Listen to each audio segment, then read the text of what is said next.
আজকে এই সভার সম্মানিত সভাপতি, উপস্থিত সম্মানিত প্রধান অতিথি বিএনপির ভারপ্রাপ্ত চেয়ারম্যান তারেক রহমান, যিনি শুধু লন্ডন থেকে বিগত 13-14টি বছর এদেশে মানুষকে সংগঠিত করার জন্য চেষ্টা চালিয়ে যাচ্ছেন এবং চেষ্টা করেছেন, সফলও হয়েছেন ইনশাআল্লাহ। আমাদের প্রধান অতিথি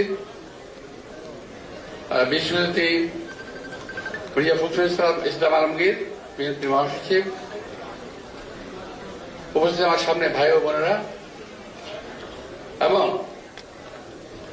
বিগত আন্দোলনে যে সমস্ত পরিবার আক্রান্ত হয়েছেন, যাদের জীবনের ভাইয়েরা শহীদ হয়েছেন, তাদের মা, বাবা, বোন যারা উপস্থিত হয়েছেন, তাদের সবাইকে আমি আন্তরিক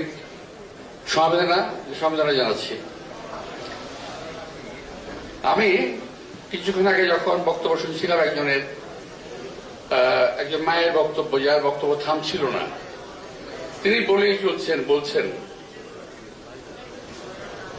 আসলে উনি বলার মতো জায়গা পাচ্ছিলেন না, ওনার যে ভিতরের যন্ত্রণা, এই যন্ত্রণা প্রকাশ করার জায়গা পাচ্ছিলেন না।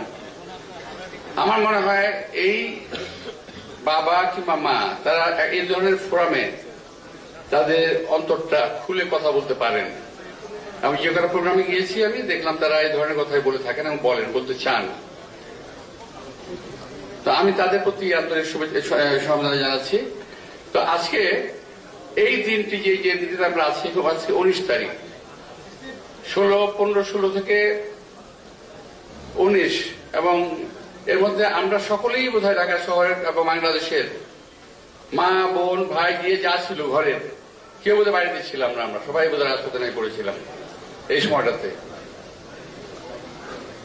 তো আমি ব্যক্তিগতভাবেও কোন একটা জায়গায় ছিলাম।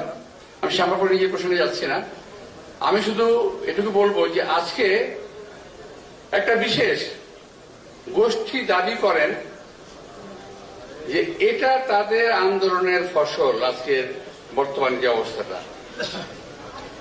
আমি এটা কিছুটা স্বীকার করব, তবে পুরোটা নয়। কারণ যে সময়টাতে সম্ভবত আমার যদি দিনক্ষণ ভুল না হয়, 16-17 তারিখে যারা আন্দোলনের জন্য অনেক কোটা আন্দোলন, বিশেষ করে কোটা আন্দোলনের জন্য অনেক